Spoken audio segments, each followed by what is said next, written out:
Good evening, everyone. My name is Cynthia Loesch-Johnson, and I'm president of the Codman Square Neighborhood Council. Thank you so much for joining us this evening. We're really happy that, with everything going on with work and family and all the chaos in our lives, that we just take an hour and a half of our time once a month to just meet, share information, see each other, spend time together. So we do really appreciate you coming to the Codman Square Neighborhood Council meetings. We like to start on time so we can end on time. So I'm going to jump right into things. Quick reminders, these meetings are recorded and then they're posted on YouTube.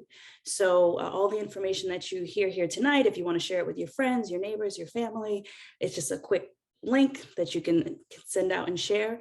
And if you want to know real time when those meetings are posted on YouTube, you can subscribe to our YouTube channel and get all that information real time. And it's just nice to have a record of all that we've been doing in the Codman Square community, because there's so much going on, so many great things. You'll see the agenda here. We might have to jump around a little bit, but we'll stick to it and we'll get started. Let me just make sure everyone's on mute. And if you're not on mute, you can put yourself on mute. Okay, great. Okay, so before I hand it off to C11 and B3, I want to quickly just give a few updates. The first is the Codman Square Park. You guys know that this is a really, really exciting opportunity in our community to really revitalize this centrally located space in Codman Square. Everyone on here is very familiar with the Codman Square Park, but if you're not, it's at the corner of Washington Street and Talbot Ave. We've been doing a lot of visioning for this space for years. Our visioning was legitimized when we received some Brown Fund funding to engage a landscape architect and an artist to bring some of the ideas that we had to life. And when I say we, I mean residents of all ages, stakeholders in the community, merchants, everyone coming together to try to figure out what the Codman Square Park could be and how we can make sure it's activated in a way that really benefits the entire community. Of course, the council, bold teens, the Friends of Codman Square Park, so many different organizations. So thank you all for all your time and energy with visioning for this space. After we secured the Brown funding, we were then able to secure capital dollars for this park, $640,000 in capital dollars. And then we were able to secure $150,000 from CPA, the Community Preservation Act. And now we're just waiting to hear from the Brown Fund on the $150,000 application that we put in for the art for the space. There's so much detail with the vision that we have for this park, and there's still so much room to help with the design and the finalizing of the plans. So I encourage you guys to let me know if you want to get involved, let us know. And the timing, it's just happening real time. I'm going through it like it was so easy. No, this took many years, lots of meetings, a lot of really committed and passionate residents coming together to make this happen. I recently spoke with representatives from the Brown Fund, and they said that they were a little held up because of the pandemic and transitions in the office, but they hope to make a decision on that $150,000 for the art in the coming months. So that's exciting.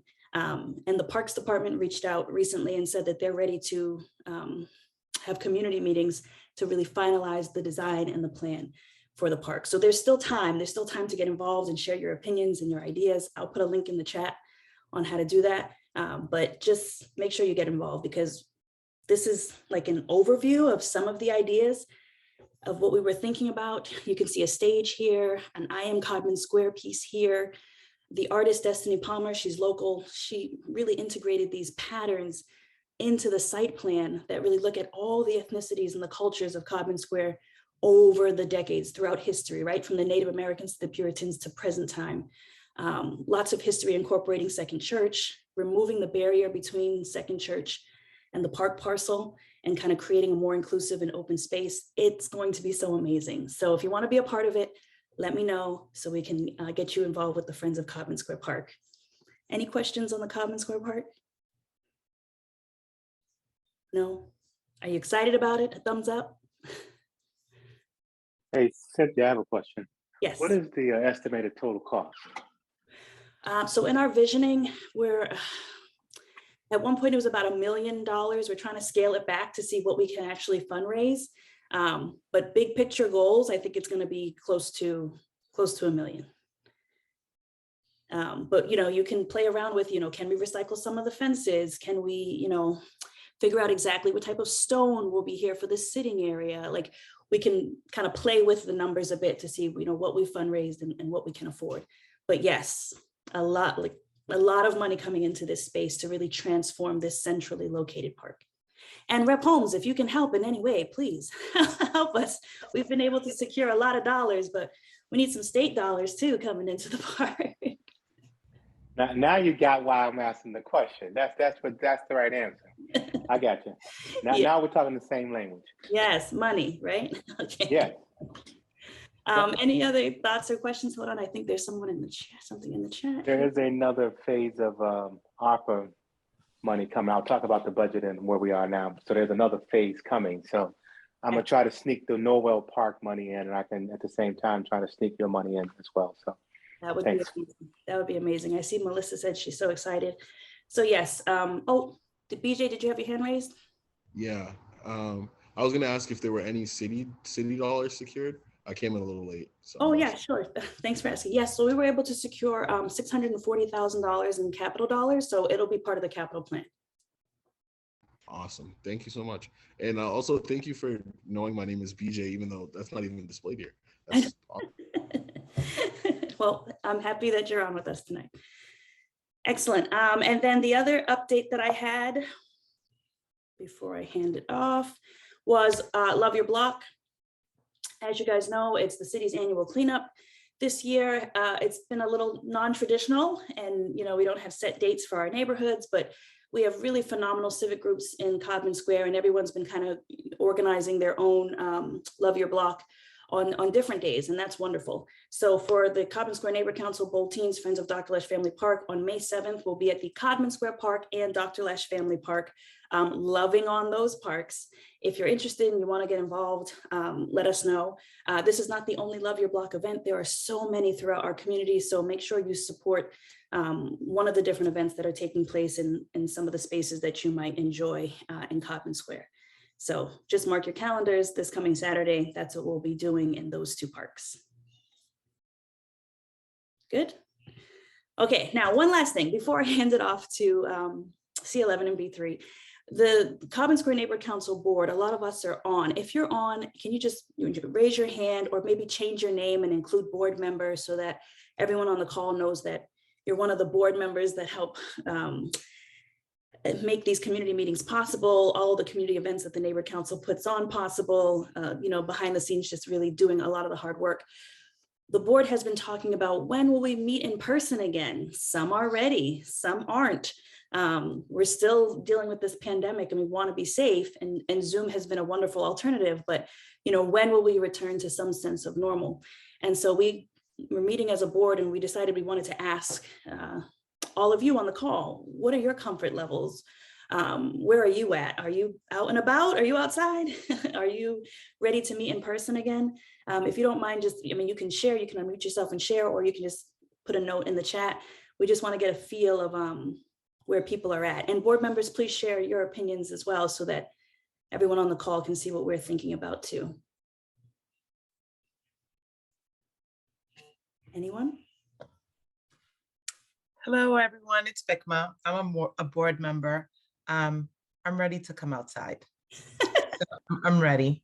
So That's yeah, a hard yes. That's a hard yes. It's a hard yes. So I would love for us to meet in person, and maybe have the option to still host on Zoom for those who don't feel comfortable just yet. Mm-hmm. So that's where I stand. Thank you, Bikma, for sharing that. Anyone else? Anyone in the chat? Don't be shy. We need to assess where people are at so that we can figure out a plan. I know that in our conversations, we know that we'll have to have some type of hybrid model moving forward, because the technology, the Zoom, it's just been really helpful in engaging people, that have a lot of things going on or are unable to get to the Great Hall and meet with us. I see Amy says she agrees with Vikma. That's another board member. Anyone else? Anyone not ready? No.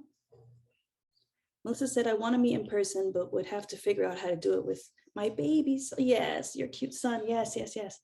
Erica Davis is ready. Let's meet. For those who are not, we can do Zoom, and that's the hybrid model. Okay. Okay, yes, okay, I get the vibe here. We should be making a plan to get back meeting in person. So thank you so much. I just want to chime in here real quick. It's Denise. Hi, Denise, tell me. Hey, so what I've been seeing with my other like neighborhood groups as well, which they're trying to come back obviously in person, a lot of folks were saying that, you know, they do appreciate being on Zoom just because it's like convenient for some folks. And then also too, some folks weren't coming to the neighborhood meetings, where now virtually they seen a lot more folks joining. So they were aiming more so for that hybrid, or finding a place where they could still host in person and still have access to internet, or just a computer where they could still do both in one setting. Thank you so much for sharing that, Denise. I think that's definitely the way we're probably gonna have to go, a hybrid model, because a lot of people are ready, but we don't want to lose those that are really, you know, relying on Zoom to participate. BJ, do you still have your hand up, or did you want me to lower it? Oh, it's gone. Okay. Okay, thank you. I appreciate all of your feedback and your comments. The board has taken note, and we'll come up with a plan for the summer. So thank you guys so much. Moving along in the agenda, we will now hear from our police districts, and we'll start with B3. Good evening, everyone. All right, so for the last 30 days for your catchment area, there were 14 calls that generated a police report. There were 5 all other offenses, 2 aggravated assaults, 1 larceny from a building, 1 intimidation, 2 accidents, 1 simple assault, and 2 warrant arrests. There were 3 reports that I wanted to go over individually.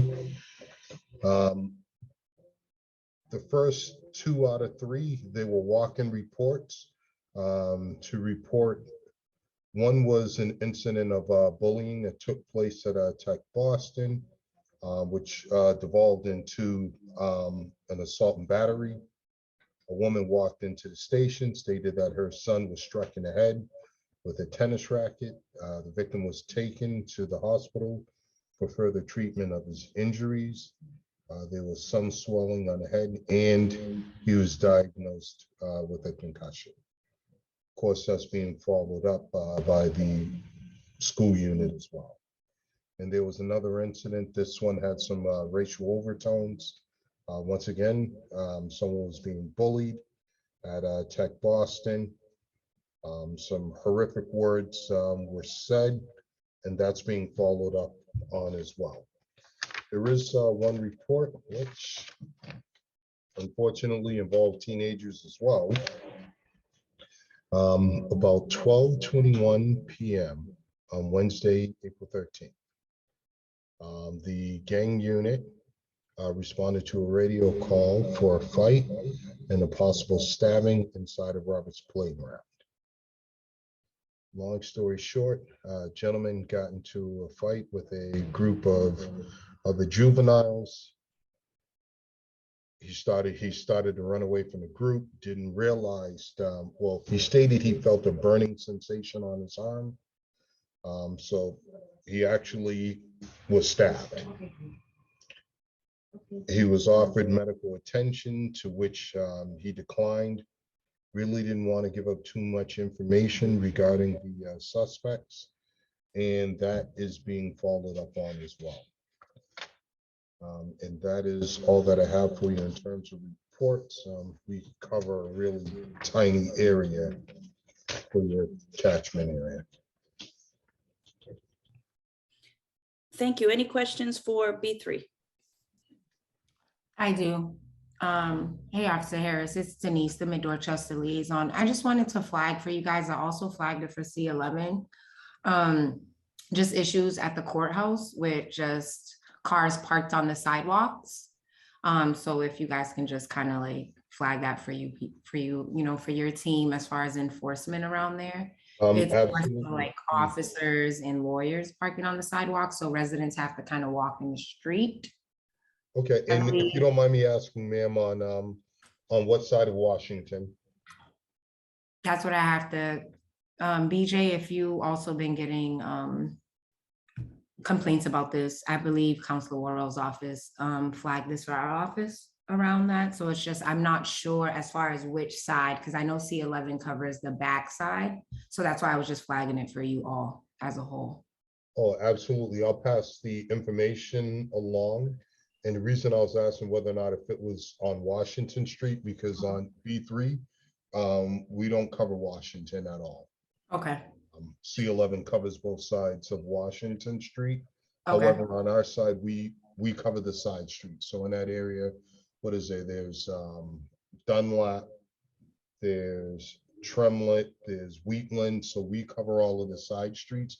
Anything that is on Washington is covered by C11. However, you know, sometimes I have to go into the Dorchester Courthouse. I would definitely put it out there to make sure you are not parking on the sidewalk so you do not impede the process of the pedestrians. That is something that should not be happening. Thank you for that. You're welcome, ma'am. Any other questions for B3? No. Thank you so much. Let me check if C11 is on. I'm not seeing Officer Keeney's number on here. So C11 may not be on. If they jump on later, we'll make sure that they present. I have a question. Oh. Sorry.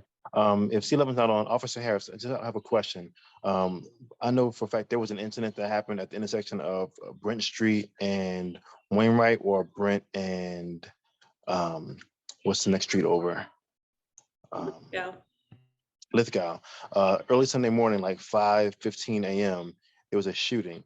An officer left a card in my mailbox looking for camera footage. Just wondering if you guys had any information about that. And then also on Tuesday morning around 8 a.m. in the section of Brent and Joseph, there were about 6 cop cars and an ambulance there blocking the street off. We're just wondering what that incident was about also. Poor Officer Harris. He's like, this is not my district. And Mr. Johnson, I do apologize, but that falls on C11. Okay. The reports that I pulled were for the streets that B3 covers.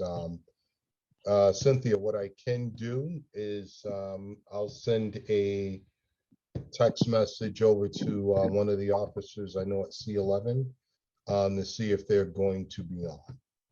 I appreciate They it. could probably fill you in on those 2 incidences. Thank you. You're welcome, sir. Does anyone else have any other questions? For B3 side? Any concerns? And you know, who knows? Maybe I might know a little something about C11 as well. So you could toss them all my way. If it's on C11, I'll definitely let you guys know. We appreciate it. No problem. Final thoughts or questions for B3? No?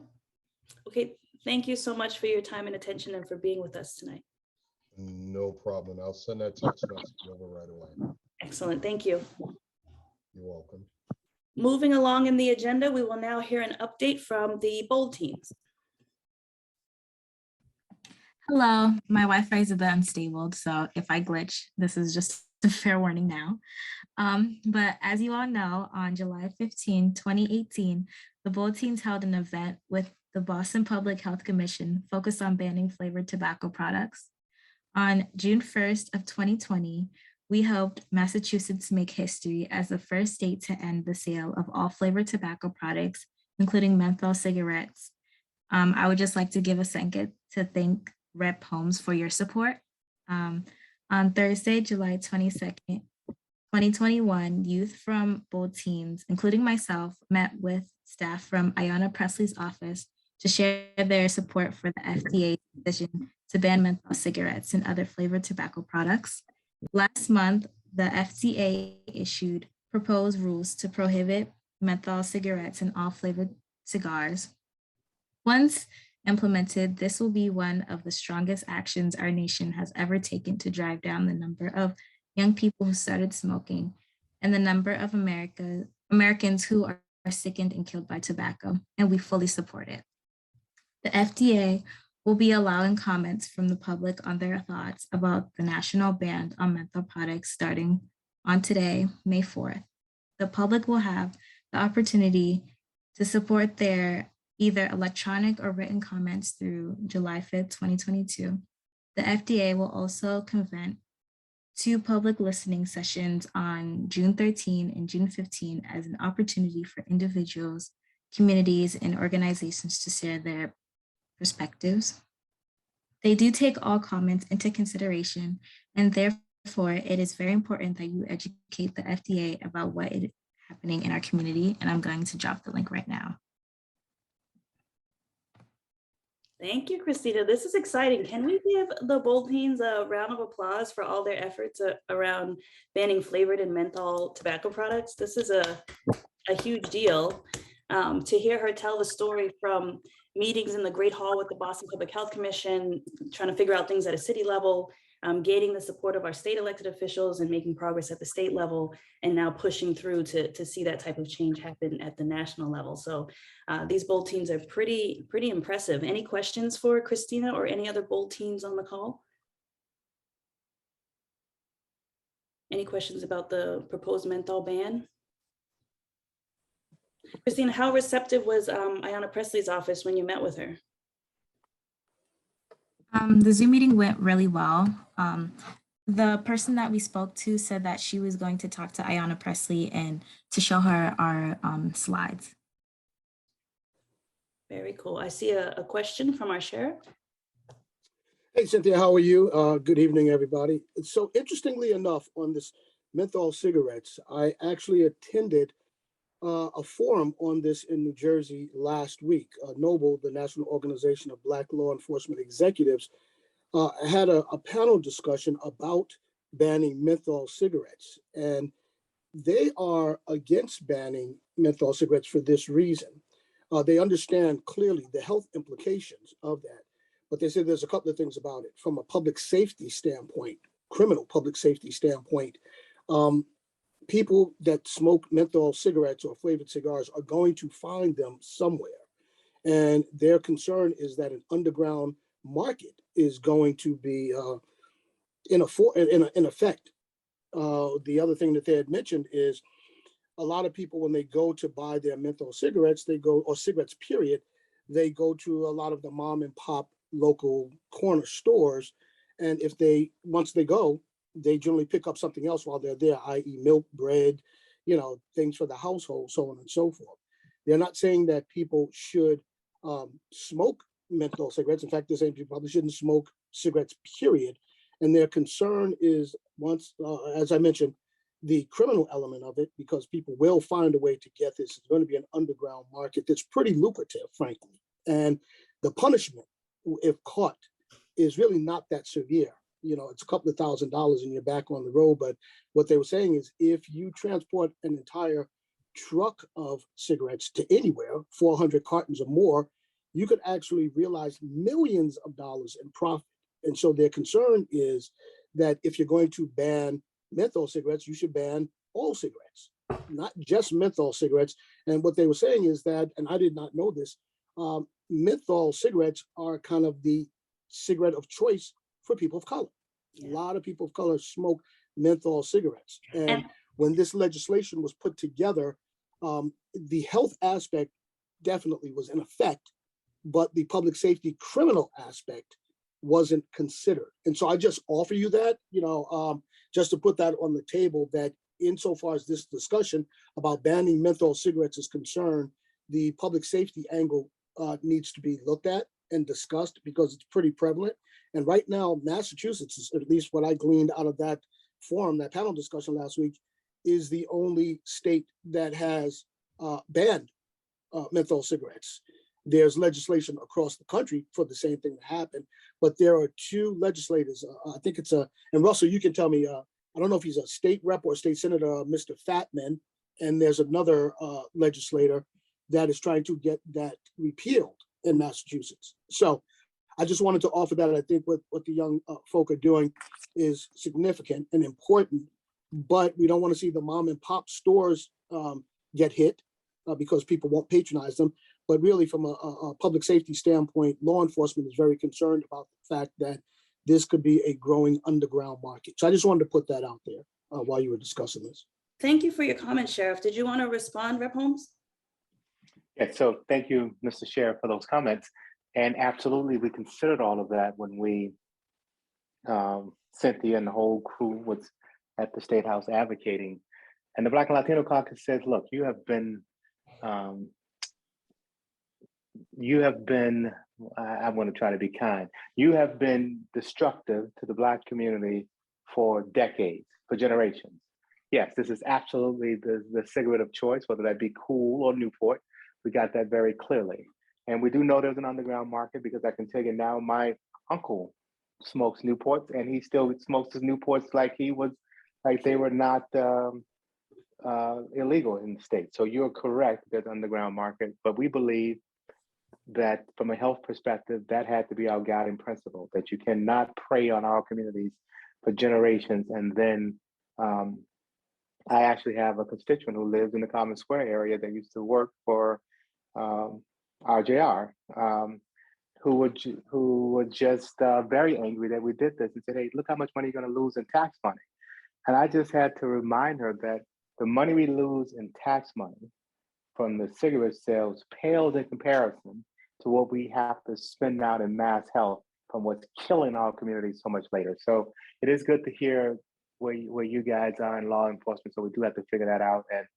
And I would say, is Shawn still on the phone? I mean, Shawn, are we doing anything now around this? We're doing nothing, right? So we're not actually expecting law enforcement to do much enforcement around Newports. Obviously, we know of a very bad situation in New York, someone selling Lucy's, but are you guys doing anything around this today, Shawn, just in practicality? Yeah, so, as you know, a lot of things, there's been a lot of changes in the laws as of late.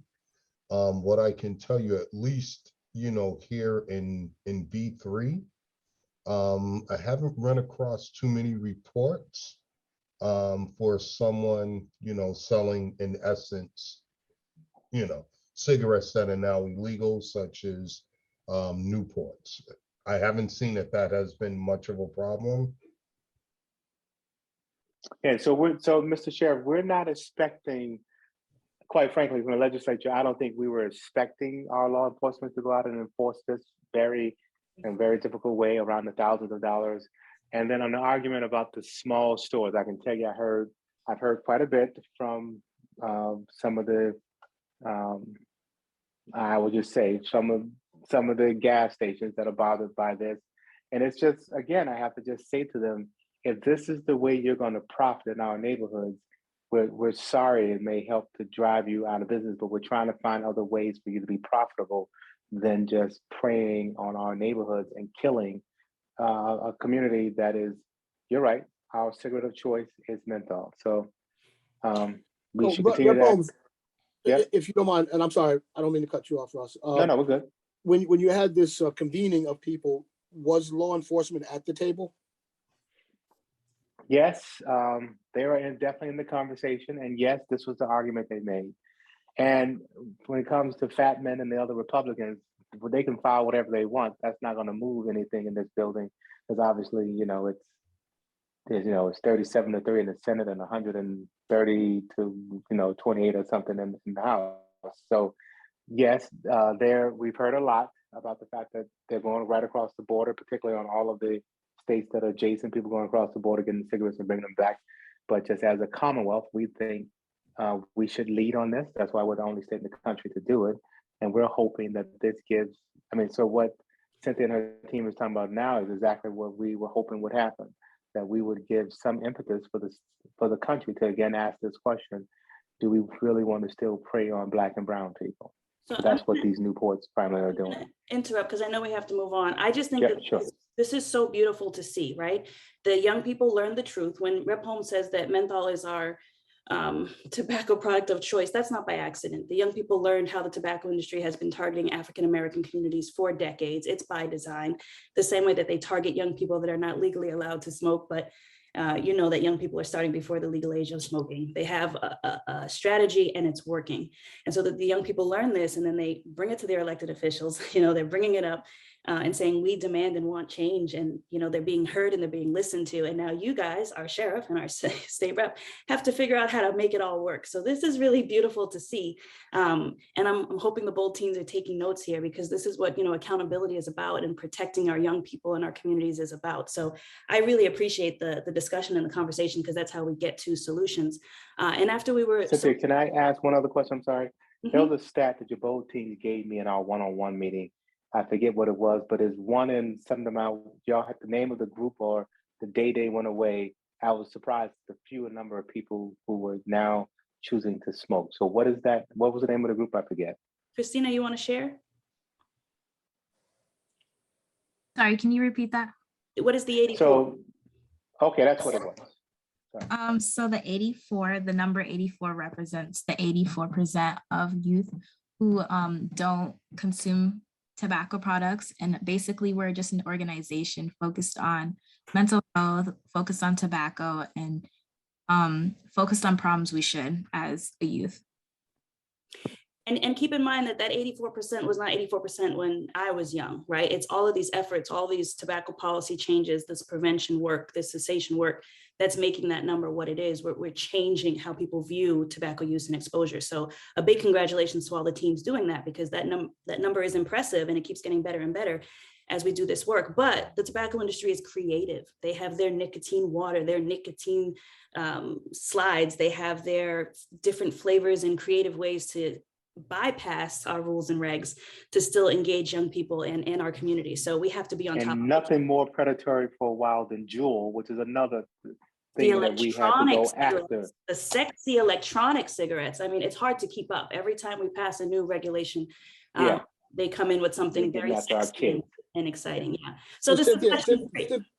Cynthia, if I might, I just want to ask the rep one last question, because I love to arm wrestle with Russell. We do it all the time. When you had your hearing, did you take all cigarettes into consideration? Well, first of all, let me say I'm not advocating for this, so let me get that on record. Did you? Was this concerning all cigarettes, all cigars, or just menthol?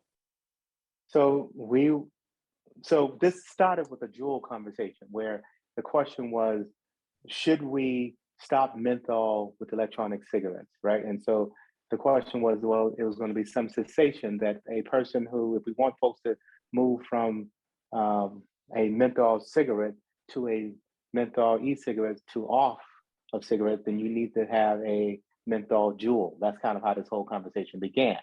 And so we said, no, forget that. We are going to say, if you want to smoke tobacco, have the real taste of just tobacco. And so we left tobacco where it is, if somebody wants to smoke tobacco, and then we took away menthol and flavor, because we were taking away all the other flavors as well. And the question was, should we take away the menthol flavor as well? And we landed with all flavors. So all flavors went away, not just menthol. We just added menthol to the other flavors we were eliminating. Thank you. And on that note, to your point about, just going right outside of Massachusetts to purchase flavored tobacco, that's why this is so important. It's important for us to look at this issue at a national level. I'm proud of the bold teams for doing that. And I encourage you to look at the link that Kristina put in the chat, share your comments, and let's move this forward. So thank you all for that great discussion. One other thing on the bold teams, pull out your phones, get this QR code keyed up in your phone. The bold teams have been conducting a survey looking at the merchants district and what people want to see in our merchants district. We are concerned about our mom and pop stores. We are concerned about our merchants, but residents are saying that they're tired of seeing a lot of the same, a lot of fast food, a lot of junk food, a lot of unhealthy options, and they want some diversity. They want some sit-down restaurants. They want healthy food options. So this is your opportunity to make sure the teens are collecting what you think, how you feel, and making sure your voice is heard. So take the survey. Any other questions or comments for the bold teens? We'll also put this link in the chat. Is that a new raised hand, Rep. Holmes? No? Okay, great. Thank you so much, Kristina. We appreciate your presentation. Moving along in the agenda, you've heard from the sheriff already, but now you're going to actually hear his presentation. We have our sheriff on. Sheriff Thompkins, would you like to introduce yourself?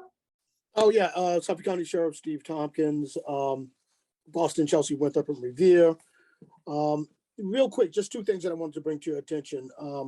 We have a summer enrichment program where we actually hire 20 to 25 kids, children each summer that is interested in law enforcement or criminal justice. And here are the requirements. I'll read them real quick. And if you want more information, I'll give you Nadia's telephone number, or Nadia, you can give your own telephone number because there's a couple here. I don't know if this is your personal number or no, this is your 704. That's your office number, right? Anyway, requirements must be the students must be entering either the 11th or 12th grade, must be a resident of Boston, Chelsea, Winthrop, or Revere, have an interest in law enforcement or criminal justice. They need to have a proper form of identification, student ID, passport, mass ID, or driver's license, active checking or savings account. I'm assuming that because we're paying them, and an updated physical form. We've been doing this, I think, and you can correct me, Nadia, for the last 8 years or so, 8 or 9 years. And I think we did it last time also, I think, but virtually. We did. And it's been an extraordinary experience for these young folk. A lot of youth want to enter the criminal justice system or law enforcement. They just don't know what that entry point is. And so what we do is take them to see just about every form, every type of law enforcement agency, as well as a visit to the mayor, a visit to the governor, and other elected officials to give them a kind of full-throated, well-round experience over the 6 weeks that they're with us. And some of these kids actually have gone on to college, and some actually have graduated from college now and are working in the law enforcement field. So we think that's crucially important to expose our youth to what goes on in the criminal justice system. Well, I actually like to refer to it as the criminal legal system, because if you don't have enough funding or the right relations, you might not get the justice that you should get. But that's another story for another day. The second thing that I wanted to touch on is the cost for the phone calls at the sheriff's department. Presently, the calls are 14 cents a minute. In this last, the proposed legislation that's come out, I believe from the House, and you can correct me, Russ, Rep. Holmes, if I'm wrong. I don't think the Senate has picked this up yet. They're talking about putting $20 million on the street to eliminate the cost for phone calls, which I think is a great idea. Here's the Achilles heel to that, though. This money is to cover not just the 14 county sheriffs, but also the Department of Corrections and the Department of Youth Services. That's woefully inept amount of money. It just doesn't cover it. And why is that? 11 cents of every one of those 14 cents a minute goes to maintenance of the systems and surveillance. We listen to all of the telephone calls and have actually been able to stop some criminal activity because of what we heard. The rest of the money goes to inmate programs or inmate benefits. By statute, all of the money that comes in from the telephone calls has to go to inmate benefits. In other words, this is not a profit center, as some people think. This is not a profit center for the sheriff's department. We do not get to put any of these funds into our operating budget. And so we realize no profit from that. If the state, in fact, wants to have telephone calls be free, all I say to all of the legislators is great, but you got to put more money out there. $20 million will barely cover just the 14 county sheriffs. When you throw in the DOC and the Department of Youth Services, that is not going to be enough. And so maybe that's, the ripple in the pond. The first, longest journey begins with the first step. So maybe this 20 million is to that. But I just wanted to voice the fact that sheriffs are not against free phone calls, but somebody has to pay the freight for the maintenance, the surveillance, and the inmate benefit account. So I just wanted to put that out there because there's a lot of discussion about the phone calls. I'll take any questions that you have. Thank you for those two updates. Any questions for the sheriff? Can I just respond? Mr. Sheriff, make sure you get whatever that information is for what the cost is in the Senate side. There's a desire to eliminate phone calls, And if there's not enough, then we just need to know what that number is. That'd be great. You got it. Thanks, Ray. Other I'm questions? done, Cynthia. That's great. Other questions or comments for the sheriff? I know we really appreciate when you join our meetings and share all of the initiatives that you're working on. They're really important to our community. And Nadia has been great making sure that we're informed of all the different efforts taking place in your office. So we're so grateful.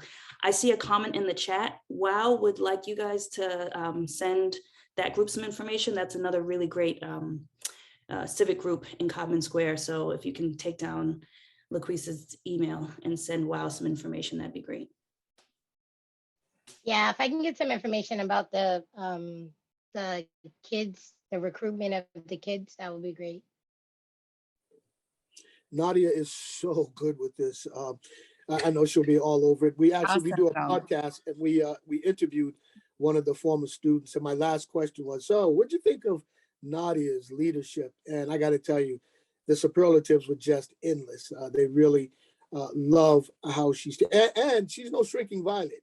And it's not, Nadia will not let these kids get out of line. I mean, you know, she really keeps them on point and does a great job. So I just wanted to just say that out loud in front of everybody. Yes, Nadia, we love you at the Sheriff's Department. And we love her here too at the neighborhood council. So we're all singing your praise.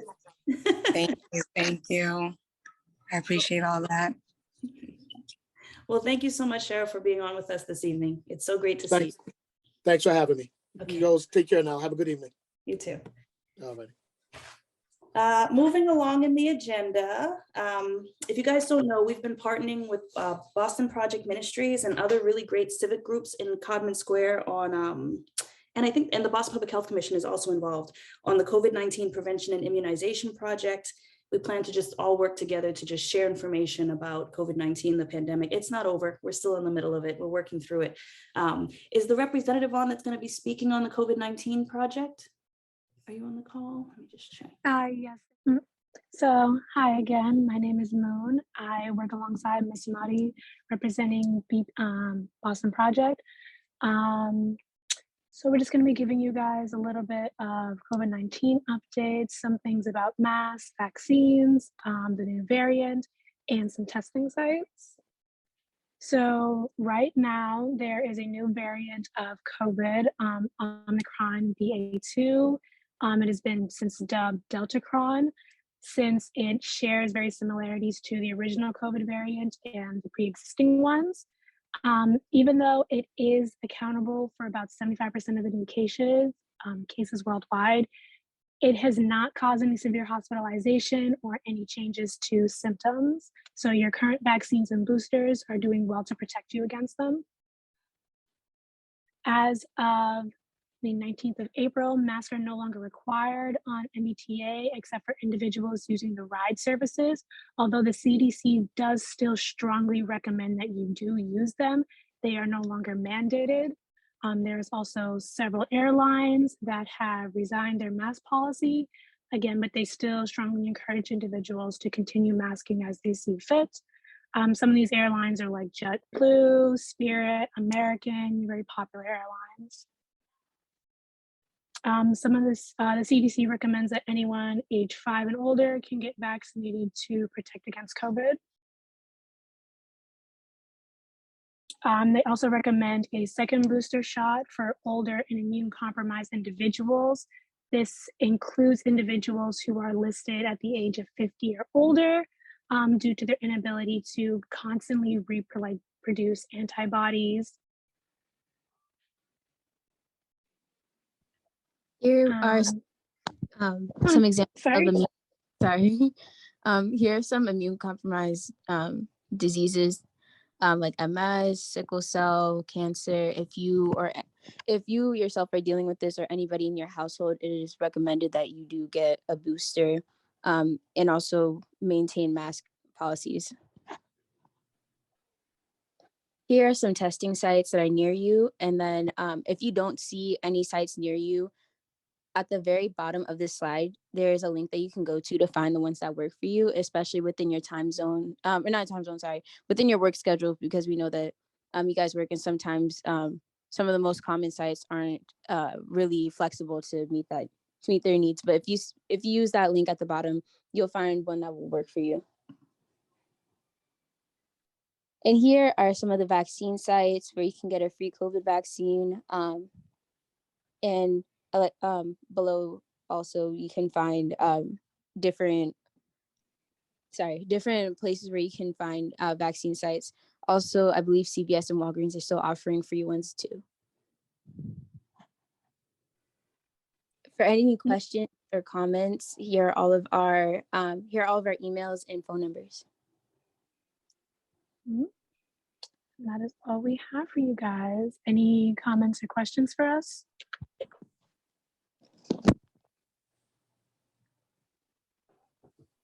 This is great. It's always nice to have real-time information on COVID and all of the updates, especially as we're trying to navigate the new variant and whether we'll meet in person or not, or how safe things are out there.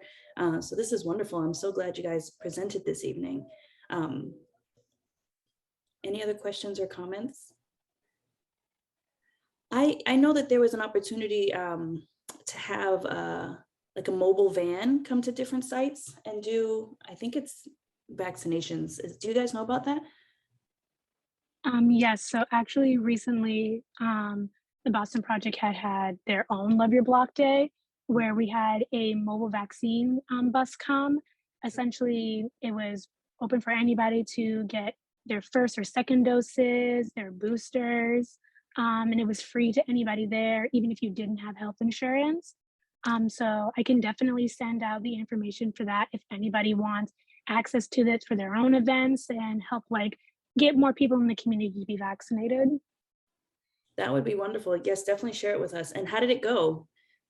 Having the van there. It went, it went really well. Although we only had, I believe it was only about 6 people got a vaccine. It was mostly people just getting their second boosters, which was still a huge progress.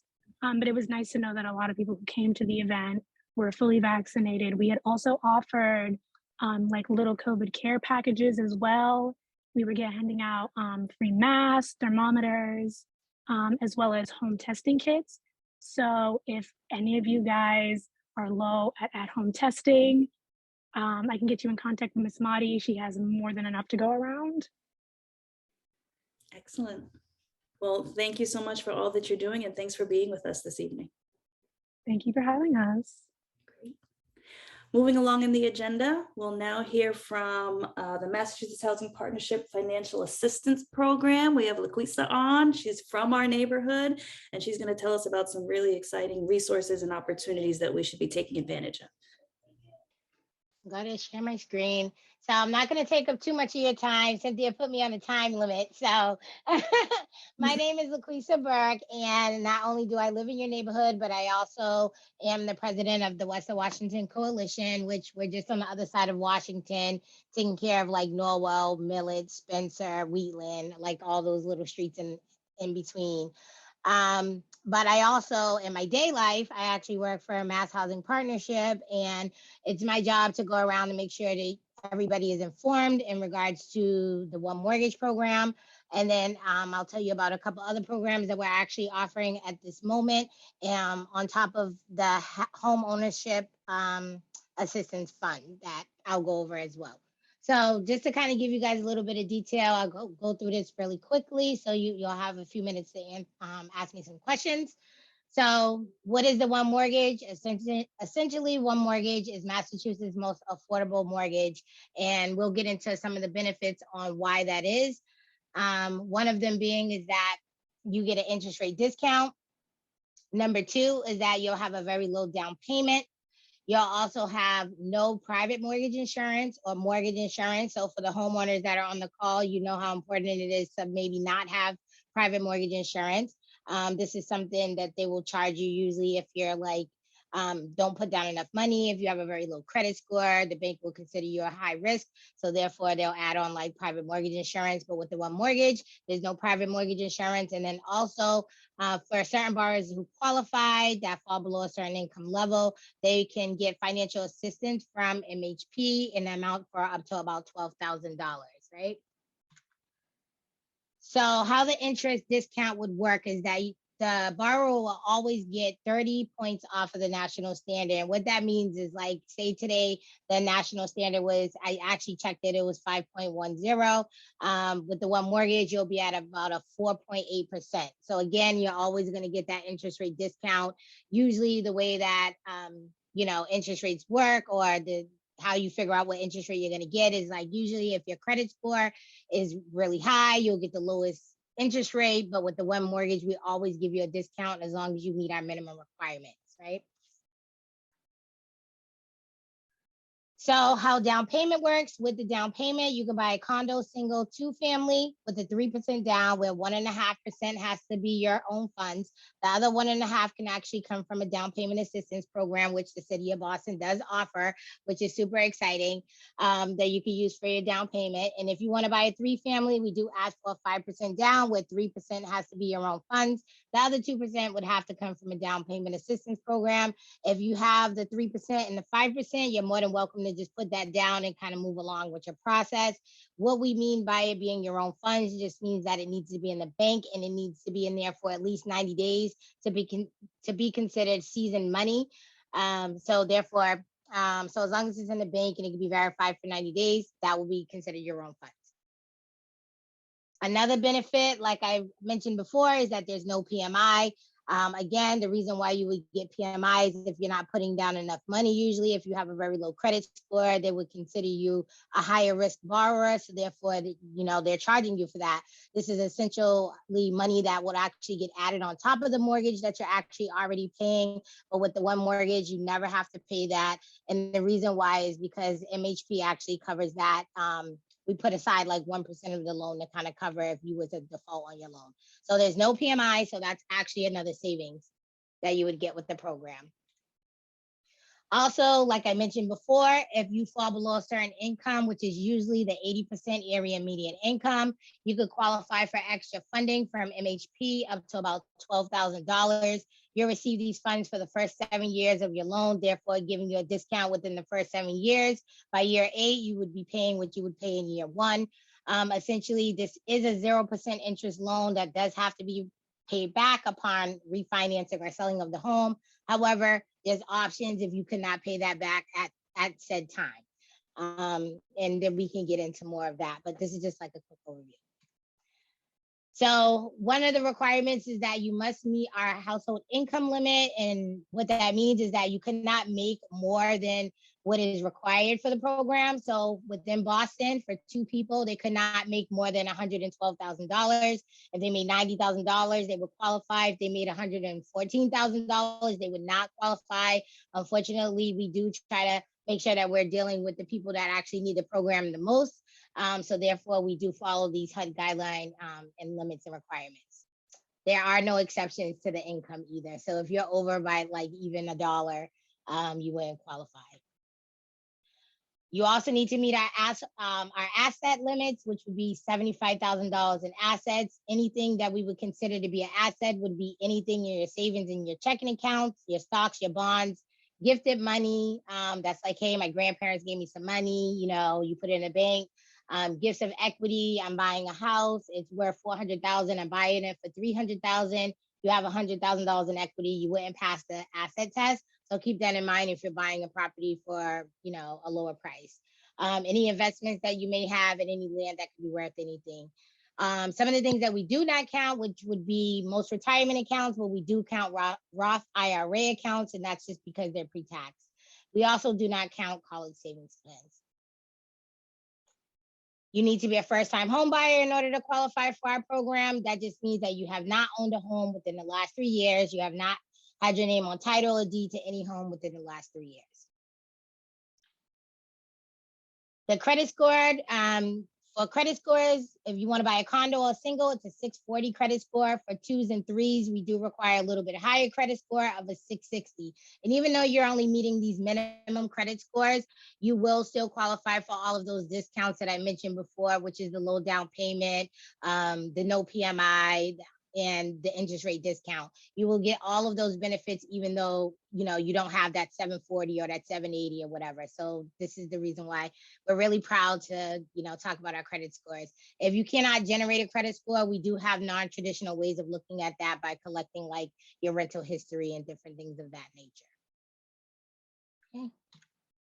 Some other additional products that we also offer at Mass Housing Partnership. So this one is called the One. We also have the One Plus Boston, which is an enhancement on top of the One. So instead of you getting that 30-point discount, you're actually going to get either a 50-point discount or a 100-point discount. So that's a lot of, you're basically could be saving like an entire point. So if somebody, essentially today it was like a 5.1, you know, interest rate. If they save the whole point, they'll be at a 4.1 interest rate, which is huge savings considering now interest rates going up. The One Plus Boston is a program that's meant for Boston residents that's living in Boston, purchasing in Boston. They actually just made a new requirement that said if you work in Boston or if you got displaced from Boston within the last 2 years, that they will be allowing you to apply for the One Plus Boston program. Also, if someone has a Section 8 voucher, depending on where their voucher comes from, they can also use that voucher to actually apply for a home or mortgage with the One Mortgage program as well. So if anybody has a Section 8 voucher, we are more than happy to talk to them about that. The Family Self-Sufficiency Program is basically like a savings program that's usually offered through the housing agency, and they can also use those funds in order to like purchase a home in the future. So those are additional products. We have a list of our participating lenders that you can find on our website. So if you don't see your bank on there, that's totally okay.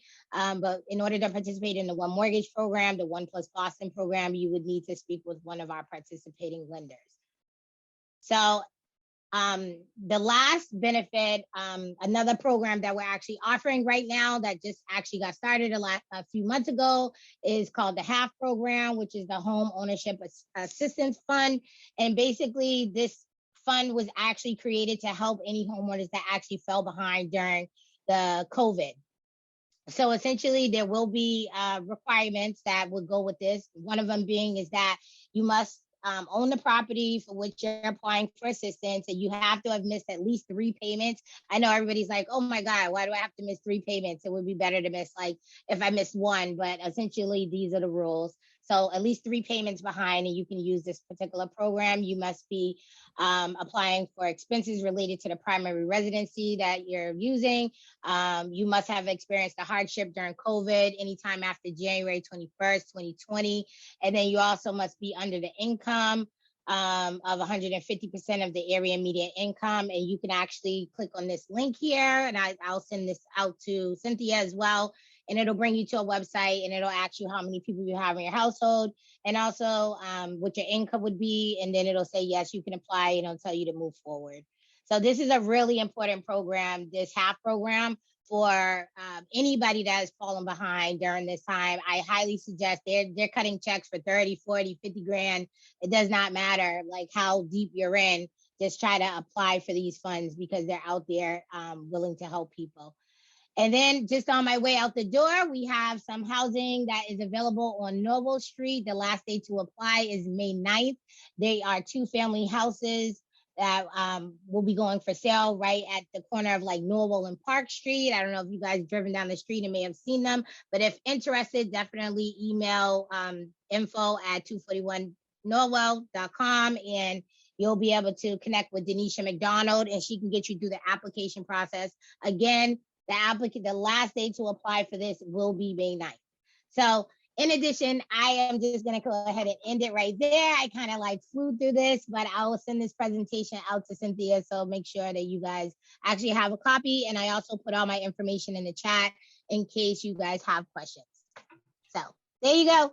That was a whole lot of information, really important information. I know. No, that's so good. Any questions about these different products and different resources available to us? Well, since the air is clear, and I did mention in the chat, I'll ask again. Are there any benefits for veterans? So we don't have any benefits specifically for veterans. I'm not exactly sure how the veteran programs work, but are they giving you an interest rate discount? with the veterans program. I'm not exactly sure. So, but we don't specifically offer anything relative to the veterans program. Sorry. No problem. Thank you for that question. I missed it in the chat. My apologies. Yeah, totally cool. But happy to answer any questions. I put all my contact information in the chat anyway, Cynthia, and they can feel free to like email me. But again, the homeowner assistance fund is out there for anybody who's fallen behind. Tell your friends, tell your aunties, whoever. Don't just let them lose their home. You know, there's resources there. All they have to do is write, you know, fill out a piece of paper, you know what I mean? And then they can get access to these funds. So make sure you guys are aware. But thank you guys for having me tonight. I really appreciate all the information I got here tonight from you all. Great, Sharon. With WOW, we really appreciate you sharing this information, and of course, all the great work that you do west of Washington.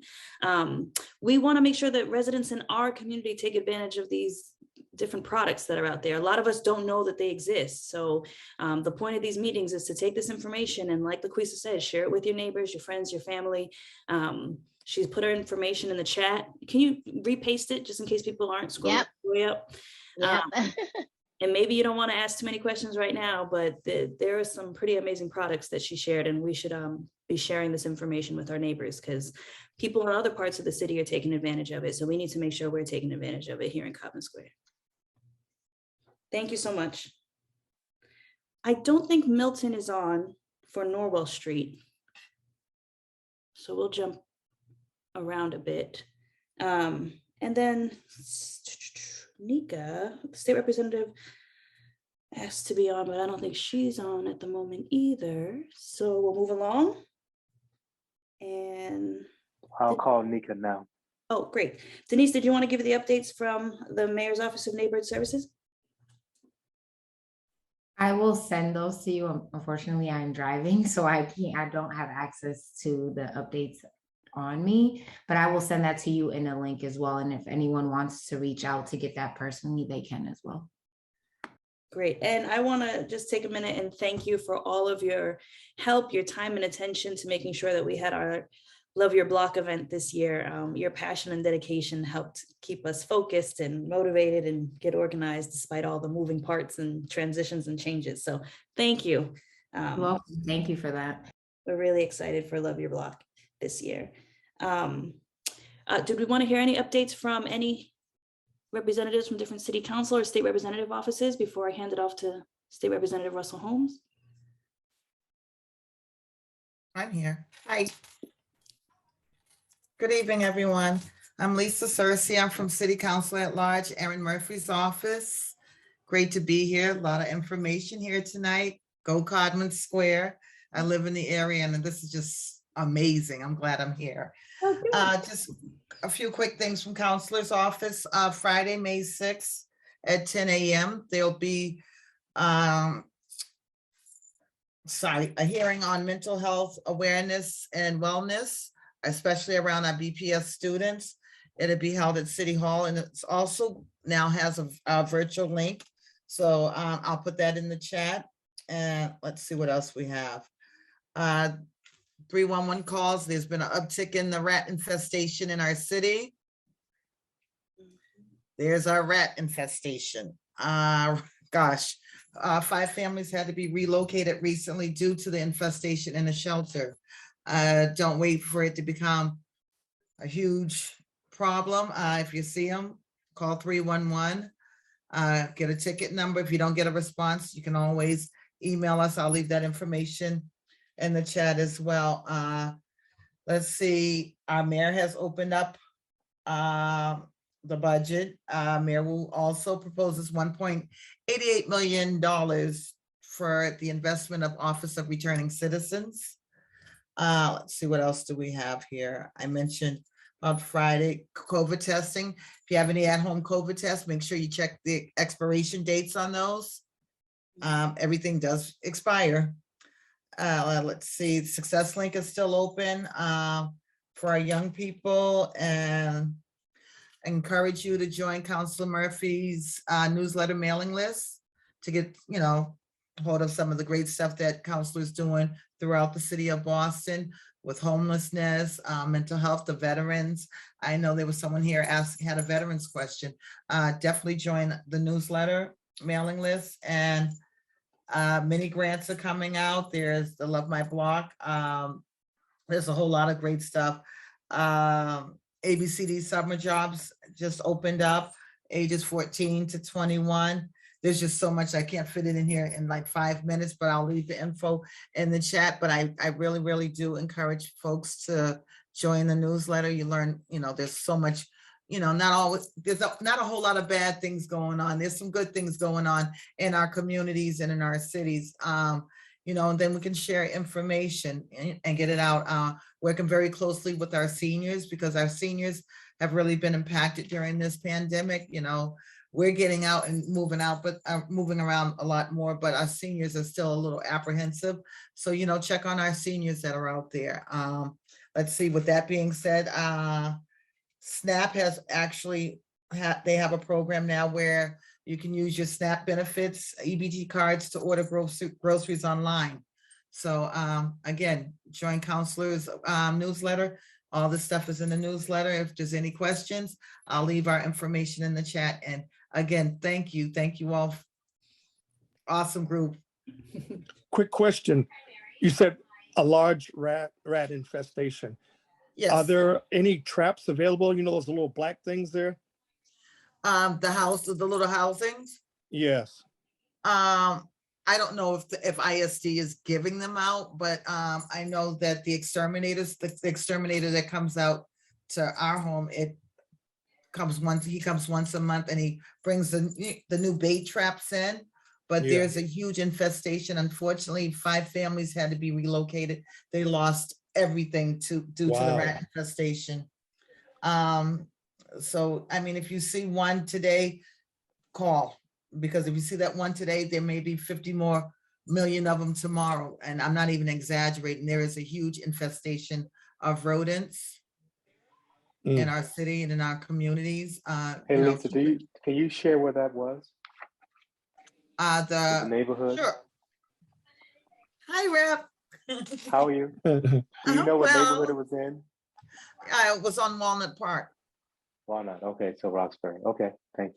Yeah, and it was really bad. And just, I'm just so overwhelmed with, just made one phone call, put it out there at a couple of community meetings, and these families have been supported tremendously. And it reminds me why I do this work I do, because of the great people that are on this Zoom call and that are just uplifting our people in our city. And I love it. I love it.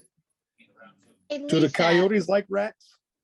Don't even say coyote. I almost hit one yesterday. Oh my gosh. I'm gonna be up with nightmares. I almost hit a coyote yesterday. Oh my God. No way. Lisa, what was I gonna ask you? Jesus, I hate when that happens to me, when I feel like I have a question. Oh, the homeowner.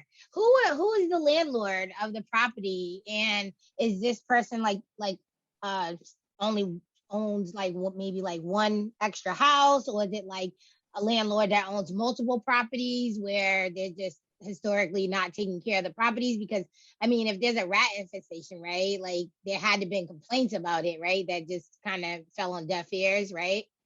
Well, that's probably what happened. But like with a scattered site and a shelter, sometimes there's the owner that's responsible for the maintenance and upkeep of the property. And then other times it's whoever is leasing that dwelling, if that makes sense. So something happened and something didn't happen. But I know what did happen. 5 families, including, oh gosh, it was a total of 15 people that were moved out of that shelter. And when I tell you, Heal Boston, the CSOs from B2, Project Right. Oh my gosh. There's just so many people that have just stepped right in and, made things, a lot easier for these families, and through it all, they've gotten something tangible as far as getting a new place to live, but, sustainable. We've been able to put them in a tech school and get them some technology and build up a skill set. So ultimately when they get their own, and hopefully be able to go through you, LaQuisa. Yeah, LaQuisa. And You can call me Q too. It's easy. Okay, Q. Okay. Lisa, there's a comment in the chat. Where should people call to report rodents? If you call 311, don't just call 311. Anytime you call 311, please, please, please get a ticket number. I'm going to leave my information and counselors, the whole office information in the chat. If you find that you're not getting any results or any callbacks or any follow-ups with your 311 call, please call us or email us with your ticket number, because that's your tracking. Please, I don't care if you're calling about an abandoned car, get the ticket number. Yes. If everybody has the app too, once you put it on the app, then you can follow all of your claims. And it's also good to, like, when you do see something, like get a video or get a picture or something, because you can upload that into 311 as well.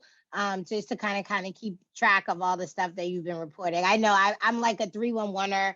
That's why I don't walk around my neighborhood too much, because I'll be like 311 and all kinds of potholes and signs that fell. Melissa says the 311 app is great. Yes, everyone should. Actually, we want you doing that. We under-report in our neighborhood. If you look at the rest of the neighborhoods around the city, we under-report. We should be like walking around the neighborhood like, that's what I do. I'll stop my car. Bang, bang, bang. Get this junk. Come get this junk out of here. Yep. A lot of times with the app, you don't get the results that, like, I think, Rep knows me, the sheriff, he just signed off, but let me tell you, if you have a ticket number and you haven't received a response, call me. Good. Well, thank you so much for being with us tonight, Lisa. We appreciate it. Moving along in the agenda, we'll now hear from Rep Holmes.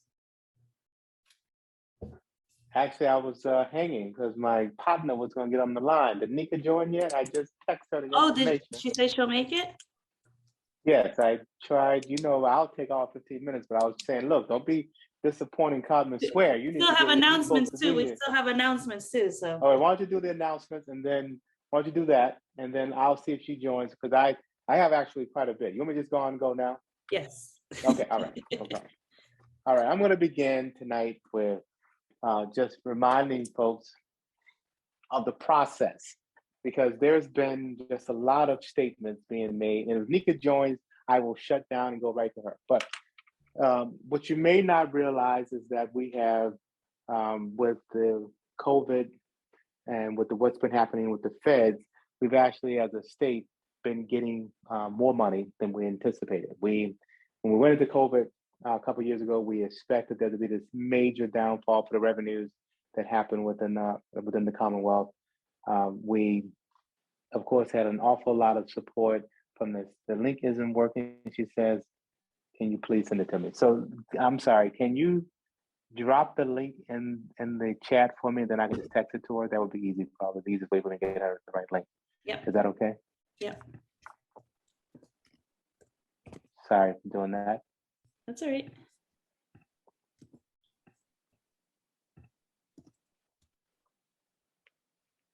And I'll just keep speaking while I go off camera. So what you may not realize is we're doing fine with money. And when I say fine, we have much more money than we anticipated having.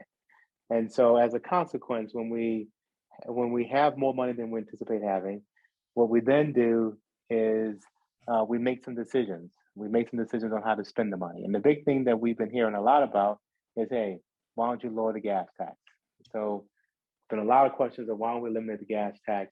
And there's been a resistance to that simply because of the fact that if we were to lower the gas tax, it's almost like, when you're hearing LaQuisa talk about, people going to get a loan, what happens is you go get a loan, or we go get loans to build our roads. We don't actually build those roads with current cash that we have in pocket. We actually go out and we bond that money to go build the roads in this Commonwealth.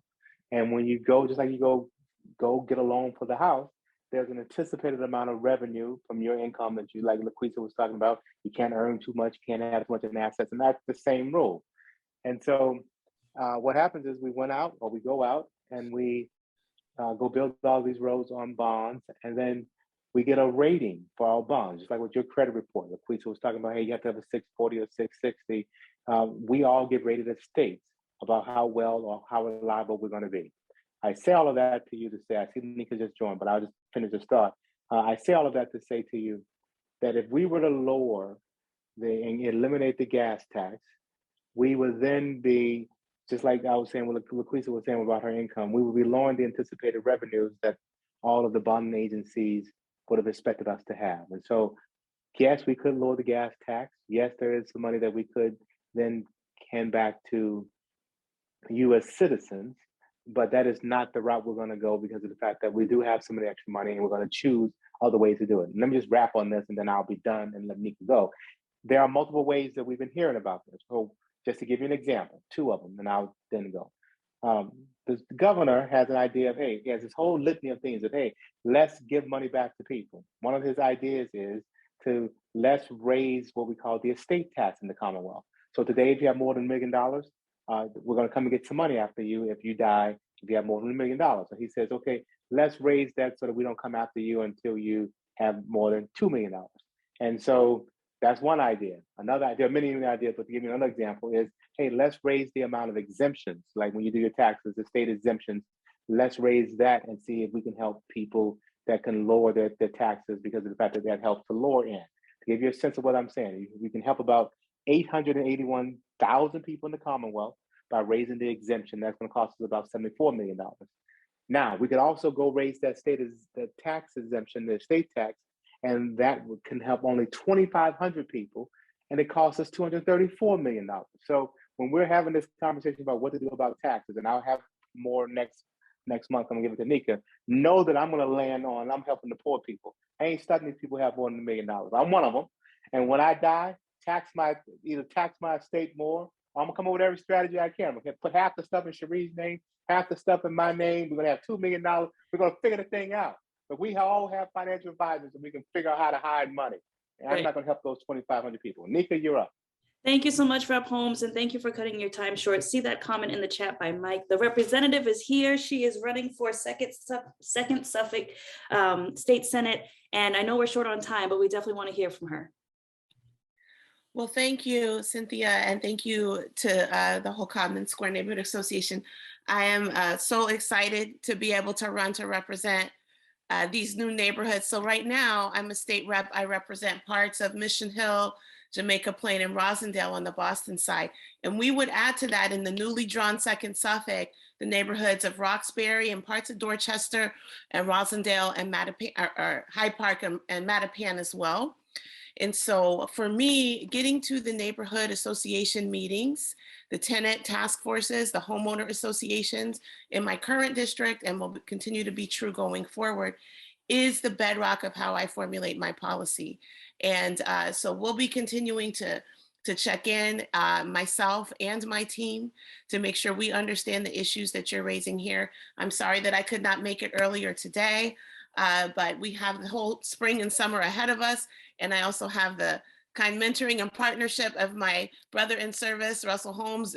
You can rest assured, as I'm sure you heard him say that phrase, you can rest assured he's making sure that I have the issues on my docket. I'd love to yield the time to a question or two, but if you'd prefer, I can lay things out for you now. I just want to be mindful of your time. If you can briefly lay things out, that'd be great. And then we'll see where we're at. We just have announced. So my focus has been really bringing a structural and systemic approach to dismantling the inequities that are actually embedded in our laws. It turns out it's fun and exciting to do that in the State House in the way that the 20 to 25 years prior, where I've been working in the nonprofit sector, community and economic development. I ran 2 statewide programs over the course of that time in both housing, where we kept a lot of folks in their homes who were in danger of getting kicked out of the places that they owned, and in asset development, where we help people, save and grow their assets, not only in housing, but also in education, even citizenship, cars, beyond. In those places, we're constantly hitting up against inequities in policy, inequities in practice, inequities in government, basically. And having folks like myself who have that background, where I grew up with evictions and addictions in my home as well, but we also grew up knowing and understanding how to overcome as a community. And so it's not about me. I'm not here to be your superstar. I'm here to put you to work, just as my district has been to work. And we've been able to bring almost $2 million just into our district, even as a new state rep. for housing residents and for jobs for youth. Over 70 youth have been employed at over 30 different businesses, and they are local businesses. We've even had enough oftentimes to share, and these partnerships persist. They're keeping our kids alive. They're keeping our businesses not only flourishing, but also safe, places where people can walk through the streets, because we take a systemic approach that's grounded in listening to you. I want to do that in your neighborhood as well, as I used to do in my previous jobs. Codman Square CDC was one of my clients 10 or 15 years ago in outcomes assessment and in leadership development. And so, you know, adopt me back, family, because I'm raring and ready to go. And very, very excited to meet you all in person at some point and hear more.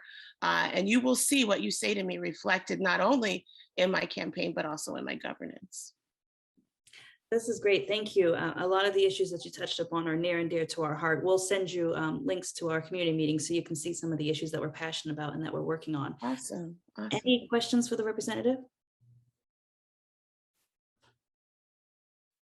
Oh, I see Isabel has already posted your information in the chat. So this is great, because I know a lot of us want to know how to get in touch with you if we have follow-up questions. I will also put my cell phone. My standard request is that you don't give it to anyone crazier than yourself. That's if you're like me, that might be a low bar, but that's okay. Everybody has it, so I'd like you to have it too. Having access is so important, so we really appreciate you sharing that. That means a lot. Any other questions or comments? Wow, crazier than yourself. That's the I'll remember criteria. that one. And like you said, Steve, ooh, that's gonna be a problem. You're gonna probably find someone crazier than Steve. Okay, Russell. I have found that some of our most, let's say, deviant voices have some of the strongest ideas about what needs to get done. And so there you go. We want to have Steve is definitely one of them. I agree with you 100%. You are so right about that. He's very good Thank about you, coming up Russell. with some ideas.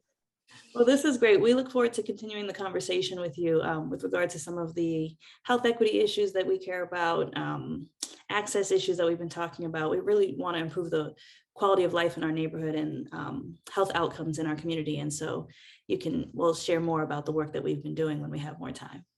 Looking forward to it. And I'd love when you reach out and maybe we could sit down together to hear particularly about your small businesses that are working on that. Because I think that when government funnels our resources, as we've been trying to do in my little district that I want now to be bigger, funnel it directly into the small business in the community. We have people that are working on health equity from a social entrepreneur standpoint. We have people that are working on equity in nutrition, food deserts, all kinds of things from a small business standpoint. And a lot of times that direct funding is so much more not only equitable, but also effective in terms of outcomes than like given even Rep. Holmes and I've talked about, I don't care if you put $14 million to an executive branch project, if I don't see it, if I don't know anybody who got any of it. Exactly. And so I want us to bring that, we want to deliver for you directly. And I want to be a partner to your reps in that as their state senator too. Excellent. Thank you for being with us this evening. Thank you for having me. Great. We're now going to move into announcements. Right off the bat, make sure you follow our channel on YouTube so you can see all the previous meetings. It's organized really nicely. You can just click to the presentations that you want to see. It's a nice format. Thank you, Jeff, for doing this for us every month. I don't know if Lisa's still on, but the health center is doing their testing and vaccinations, and this is the information for that. ADSL wanted us to share that it's soccer and baseball season, so make sure you reach out to ADSL if you have young people that want to get involved with these activities. It's a nice resource right in our community, right here in Dorchester. Is anyone from Friendship Works on? No? Well, there's some information on Friendship Works. They were going to share some information with us this evening during announcements. I can go back to this. Oh, that's the last one. Okay, anyone else have announcements they would like to share? I do. Let's do it. Yeah, first of all, I wanna thank the members of the Codman Square neighborhood and Rep. Holmes, Denise, and all of you for the support. and I got a satisfactory answer from the ZBA. Oh. So I'm really thankful. Congratulations. If you Congratulations. you guys don't Thank you. remember, Mrs. Centeo has been in the neighborhood for decades and was looking to expand her property and allow for additional income to come in so she could stay in the neighborhood. And with the community support, she was able to. So thank you so much. Yeah, thank you. And I love the project that you have there. Unfortunately, I think I have my hands full now to help you with anything, but maybe along the way I will find some time. Excellent. Thank you. Other announcements?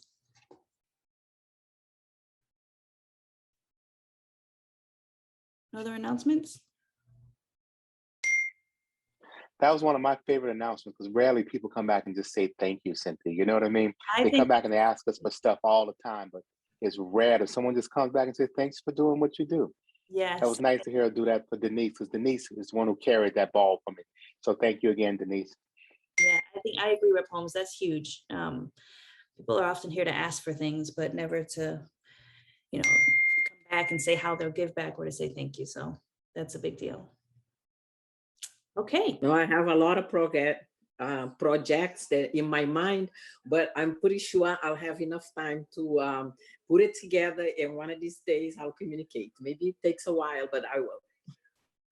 Thank you. Excellent. Okay, so let me just share my screen one more time. Last reminder, love your block for the Common Square Neighborhood Council Bulletins and the Friends of Dr. Loesch Family Park will be this Saturday at both parks, Common Square Park and Dr. Loesch Family Park, May 7th, 10 a.m. to 1 p.m.